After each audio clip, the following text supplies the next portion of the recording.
ഇന്ന് നമ്മൾ പഠിക്കാൻ പോകുന്നത് ഹെൻറിക് ഇബ്സൻ്റെ ഗോസ്റ്റ് എന്ന പ്ലേയിൻ്റെ ക്യാരക്ടേഴ്സിനെ കുറിച്ചിട്ടാണ്. He have created a life like characters. ഇവിടെ ഒരു 6 ക്യാരക്ടേഴ്സാണ് മെയിനായിട്ട് വരുന്നത്. That is Mrs Alving, Captain Alving, Pastor Manders, Oswald, Regina, Engstrand എന്നിങ്ങനെയുള്ള 6 ക്യാരക്ടേഴ്സാണ് വരുന്നത്. അതിൽ മെയിനായിട്ട് നമുക്ക് ഫസ്റ്റ് പഠിക്കാനുള്ളത് മിസ്സിസ് ഹെലൻ ആൽവിങ്ങിനെ കുറിച്ചിട്ടാണ്. അപ്പോൾ ഇതിൽ മെയിൻ ഇമ്പോർട്ടൻറ്റ് ക്യാരക്ടറായിട്ട് വരുന്നത് മിസ്സിസ് ഹെലൻ ആൽവിങ് ആണ്, ക്യാപ്റ്റൻ ആൽവിങ്ങിൻ്റെ വൈഫ്. അവർ വിഡോ ആണ്, അതായത് ക്യാപ്റ്റൻ ആൽവിങ് മരിച്ചുപോയി. അതിനുശേഷം വിഡോ ആയിട്ട് ഇവർ നല്ല രീതിയിൽ ഭർത്താവിൻ്റെ സ്വഭാവ ഗുണങ്ങളും മഹത്വമൊക്കെ എല്ലാവരുടെയും മുമ്പിൽ ആക്ട് ചെയ്തുകൊണ്ട്, നല്ലതായിരുന്നു എന്ന് ആക്ട് ചെയ്തുകൊണ്ട് ഭർത്താവിൻ്റെ പേരിൽ ഒരു ഓർഫനേജൊക്കെ ബിൽഡ് ചെയ്തിട്ട് അവർ അവരുടെ വൈഫ്ലി ഡ്യൂട്ടീസൊക്കെ ചെയ്തിട്ട് ജീവിക്കുകയായിരുന്നു. യഥാർത്ഥത്തിൽ അവർ ഒരുപാട് കഷ്ടപ്പാടും സ്ട്രഗിളൊക്കെ അനുഭവിച്ചിട്ടായിരുന്നു ക്യാപ്റ്റൻ ആൽവിങ്ങിൻ്റെ കൂടെ ജീവിച്ചിരുന്നത്. അയാൾ എപ്പോഴും കള്ളുകൂടി, ആൽക്കഹോളിസം ഉണ്ടായിരുന്നു, അതുപോലെ തന്നെ മറ്റ് സ്ത്രീകളൊക്കെ ആയിട്ട് ബന്ധമുണ്ടായിരുന്നു. ഇതൊക്കെ അറിയാമെങ്കിലും ആരോടും പറയാതെ സഫർ ചെയ്ത് സ്ട്രഗിൾ ചെയ്തിട്ടാണ് അവർ ജീവിച്ചത്. ഏതായാലും കല്യാണം കഴിച്ചു പോയി, പിന്നെ ഒന്നും ചെയ്യാൻ പറ്റില്ല എന്നുള്ള രീതിയിൽ അവർ ആ വൈഫ്ലി ഡ്യൂട്ടീസൊക്കെ ജീവിതകാലത്തു നിന്നൊക്കെ ചെയ്ത് അദ്ദേഹത്തിൻ്റെ മരണശേഷവും അത് തന്നെ അവർ തുടർന്നു വരികയാണ്. ആരെയും സമൂഹത്തിനൊന്നും അദ്ദേഹത്തിൻ്റെ മോശ സ്വഭാവം അറിയിക്കരുത് എന്നുള്ളൊരു അജണ്ടയായിരുന്നു അവർക്കുണ്ടായിരുന്നത്. അതുമാത്രമല്ല, അവർക്കൊരു ഓസ്വാൾഡ് എന്ന് പറഞ്ഞിട്ടുള്ളൊരു മോനുണ്ടായിരുന്നു. ആ മകനെ ഒരു നിലക്കും ഭർത്താവിൻ്റെ അല്ലെങ്കിൽ അച്ഛൻ്റെ നെഗറ്റീവ് ഇൻഫ്ലുവൻസ് കുട്ടിക്ക് ഉണ്ടാവരുത് എന്നുള്ള രീതിയിൽ 7 വയസ്സ് മുതലേ ആ കുട്ടിയെ ഒന്ന് അകറ്റി നിർത്തിയായിട്ടും ജീവിച്ചിരുന്നത് ഇവർ. അതായത് കുട്ടിക്ക് അവൻ്റെ ഇഷ്ടത്തിനനുസരിച്ചിട്ട് ജീവിക്കാനുള്ള ഫ്രീഡം കൊടുത്തിട്ടുണ്ടായിരുന്നു. ഒരിക്കലും അവൻ്റെ മേൽ ഒരു കൺട്രോളോ പവറോ ഒന്നും ഈ അമ്മ നിയന്ത്രിച്ചിട്ടുണ്ടായിരുന്നില്ല. അതായത് ഒരു പ്രൊട്ടക്റ്റീവ് മദർ ആണെങ്കിൽ കൂടി എന്ത് ചെയ്തിരുന്നു, അവനെ ഫ്രീ ആക്കി വിട്ടിരുന്നു. കാരണം ഒരു തരത്തിലുള്ള ഒരു ഇൻഫ്ലുവൻസും ഹസ്ബൻഡിൻ്റേത് മകനിൽ ഉണ്ടാവരുത് എന്നവർ പേടിച്ചത് കൊണ്ടായിരുന്നു അവനെ വിട്ടിട്ടുണ്ടായിരുന്നത്.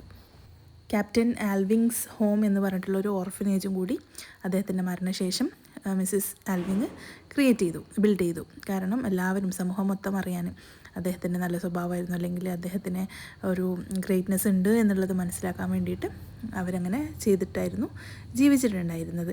അങ്ങനെ ഒരുപാട് കാലം ഈ മകനുമായിട്ട് അവർ അകന്നാണ് കഴിഞ്ഞിട്ടുണ്ടായിരുന്നത്.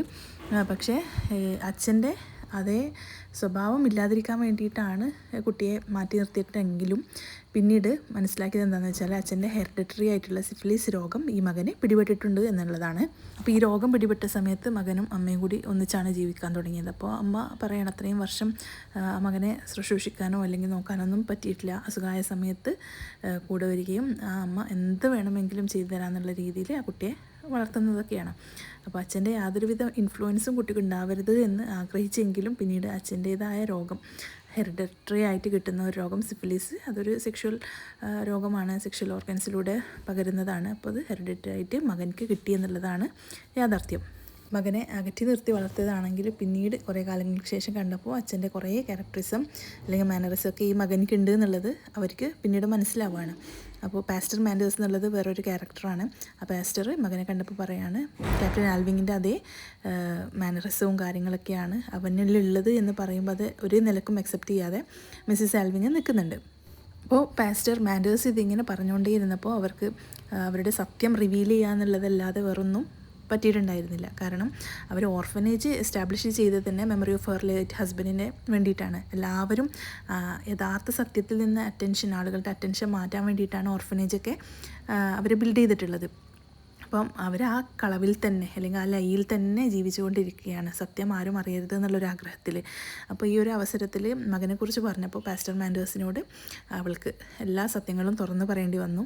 സ്ട്രഗിൾ ചെയ്തിട്ടുള്ള വലിയൊരു മോശ രീതിയിലുള്ളൊരു ജീവിതമാണ് ഇത്രയും വർഷം തനിക്കുണ്ടായത് എന്നുള്ള സത്യാവസ്ഥ പാസ്റ്റർ മാൻഡേഴ്സിനോട് പറയേണ്ട ഒരു അവസ്ഥ വന്നു. മിസ്സിസ് ആൽവിങ് ഒരിക്കലും തൻ്റെ സെൽഫിനോട് ഒരിക്കലും ട്രൂ ആയിട്ടല്ല നിന്നിരുന്നത്. ആ ഒരു ഫേക്ക്നെസ്സിലൂടെയാണ് അവരെപ്പോഴും ജീവിച്ചിട്ടുണ്ടായിരുന്നത്. ഈവൻ റെജിന എന്നൊരു ക്യാരക്ടറുണ്ട്, മിസ്സിസ് ആൽവിങ്ങിൻ്റെ കൂടെ സെർവൻ്റായിട്ട് ജോലി ചെയ്യുന്നതാണ്. യഥാർത്ഥത്തിൽ ക്യാപ്റ്റൻ ആൽവിങ്ങിന് മറ്റൊരു സ്ത്രീയിലുണ്ടായ കുട്ടിയാണിത്. ആ കുട്ടിയെ പ്രൊട്ടക്റ്റ് ചെയ്യാൻ വേണ്ടിയിട്ട് അല്ലെങ്കിൽ മറ്റൊരാളും ഈ ഒരു സത്യാവസ്ഥ അറിയാതിരിക്കാൻ വേണ്ടിയിട്ടാണ് റെജിനയെ തൻ്റെ കൂടെ കൂട്ടുകയും അവൾക്ക് ജോലിയും കാര്യങ്ങളൊക്കെ കൊടുത്തിട്ടുള്ളത്. ഓസ്വാൾഡും റെജിനയും തമ്മിൽ ഒരു ലവ് റിലേഷൻഷിപ്പ്, റൊമാൻറ്റിക് റിലേഷൻഷിപ്പിൽ വരികയാണ് ഉണ്ടായത്. ആ സമയത്ത് ഇവൾ വീണ്ടും സത്യം ഇപ്പോൾ തുറന്നു പറഞ്ഞു, അവർ രണ്ടാളും ഹാഫ് സിബ്ലിങ്സ് ആണെന്നുള്ളത്. ഇത് കേട്ടപ്പോൾ റെജിന അവിടെ നിന്ന് ഇറങ്ങിപ്പോകുന്ന ഒരു സന്ദർഭമൊക്കെ ഉണ്ടായിട്ടുണ്ട്. ഇനി ക്യാപ്റ്റൻ ആൽവിങ്ങിനെ കുറിച്ച് പറയുകയാണെങ്കിൽ ഈ ഒരു പ്ലേ തുടങ്ങുന്ന സമയത്ത് അദ്ദേഹം മരിച്ചിട്ട് 10 വർഷമായിട്ടുണ്ടായിരുന്നു. അപ്പോൾ ഈ പാസ്റ്റർ മാൻഡേഴ്സിനോട് മിസ്സിസ് ആൽവിങ് എല്ലാ സത്യങ്ങളും പറയുമ്പോഴാണ് നമുക്ക് കൂടുതലായിട്ട് ഈ പ്ലേയിൽ ക്യാപ്റ്റൻ ആൽവിങ്ങിനെ കുറിച്ചിട്ട് മനസ്സിലാവാം. അയാൾ ഒരിക്കലും ഒരു സമൂഹത്തിൽ റെസ്പെക്റ്റഡ് ആയിട്ടുള്ള ഒരു മാനൊന്നും ആയിരുന്നില്ല. അപ്പോൾ അതുകൊണ്ട് തന്നെ പലവിധ തെറ്റുകുറ്റങ്ങൾ അദ്ദേഹത്തിൽ നിന്ന് അവരുടെ ജീവിതത്തിൽ ഉണ്ടായിട്ടുണ്ട്. മിസ്സിസ് ആൽവിങ് ഇതൊക്കെ സഹിച്ചിട്ട് ജീവിക്കുകയാണ് ഉണ്ടായിരുന്നത്. She has wasted her entire life and also അയാൾക്ക് ഒരുപാട് റിലേഷൻഷിപ്പ് വേരിയസ് വുമൻ ഉണ്ടായിരുന്നു. അതിൽ ഒരാളാണ് ജോഅന്നയിലാണ് റെജിന എന്നുള്ള ഒരു മകൾ ജനിച്ചിട്ടുള്ളത്. ഇതിൽ വരുന്ന മറ്റൊരു ക്യാരക്ടറാണ് പാസ്റ്റർ മാൻഡേഴ്സ്. അദ്ദേഹം ഒരു ലോക്കൽ പ്രീസ്റ്റ് ആയിരുന്നു. നല്ലൊരു പൊസിഷൻ ഓഫ് ക്ലർജി മാനായിരുന്നു. വെരി സീരിയസ്ലി ആയിട്ട് കാണുന്നൊരു മനുഷ്യനാണ്. പക്ഷേ he pretend to be upholder of law and truth. അതായത് സത്യത്തിൻ്റെയും അല്ലെങ്കിൽ നിയമത്തിൻ്റെയൊക്കെ രീതിയിൽ നല്ല രീതിയിൽ പോകുന്ന ഒരാൾ എന്നുള്ളതാണ് അപ്ഹോൾഡ് ചെയ്ത് വെച്ചിട്ടുള്ളതെങ്കിലും അദ്ദേഹത്തിൻ്റെ ജഡ്ജ്മെൻറ്റ്സ് ഒന്നും അത്ര ശരിയാവാറില്ല. He don't have complete knowledge about anything. അപ്പോൾ ക്യാപ്റ്റൻ ആൽവിങ്ങിൻ്റെ ഒരു ഫ്രണ്ടായിരുന്നു ഇത്. പിന്നീട് മിസ്സിസ് ആൽവിങ്ങിൻ്റെയുമായി. പക്ഷേ അവർക്ക് വേണ്ട രീതിയിൽ അവരെ ഗൈഡ് ചെയ്യാനോ അല്ലെങ്കിൽ ഹെൽപ്പ് ചെയ്യാനൊന്നും പാസ്റ്റർ മാൻഡേഴ്സിന് പറ്റിയിരുന്നില്ല. അതുകൊണ്ട് തന്നെ അവരുടെ കൂടെ ജീവിച്ചിട്ടും അവരുടെ ലൈഫിൽ യഥാർത്ഥത്തിൽ സംഭവിച്ചത് എന്താണ് എന്നുള്ളത് പാസ്റ്റർ മാൻഡേഴ്സിന് മനസ്സിലായിട്ടുണ്ടായിരുന്നില്ല. പിന്നീട് മിസ്സിസ് ആൽവിങ് എല്ലാ സത്യങ്ങളും തുറന്ന് പറഞ്ഞപ്പോഴാണ് പാസ്റ്റർ മാൻഡേഴ്സിന് കാര്യങ്ങളൊക്കെ മനസ്സിലായിട്ടുണ്ടായിരുന്നത്. പിന്നീട് വരുന്ന മറ്റൊരു ഇമ്പോർട്ടൻറ്റ് ക്യാരക്ടറാണ് ക്യാപ്റ്റൻ ആൽവിങ്ങിൻ്റെയും മിസ്സിസ് ആൽവിങ്ങിൻ്റെയും മകനായ ഓസ്വാൾഡ്. അപ്പോൾ മുമ്പ് പറഞ്ഞതുപോലെ തന്നെ അമ്മയിൽ നിന്ന് മാറ്റി നിർത്തപ്പെട്ട ഒരു മകനായിരുന്നു. അതായത് അച്ഛൻ്റെ യാതൊരുവിധ ഇൻഫ്ലുവൻസും മകനിൽ ഉണ്ടാവരുത് എന്ന് കരുതിക്കൊണ്ടാണ് ഈ അമ്മ സ്നേഹമുള്ള അമ്മയാണെങ്കിൽ കൂടി മകനെ മാറ്റി നിർത്തിയത്.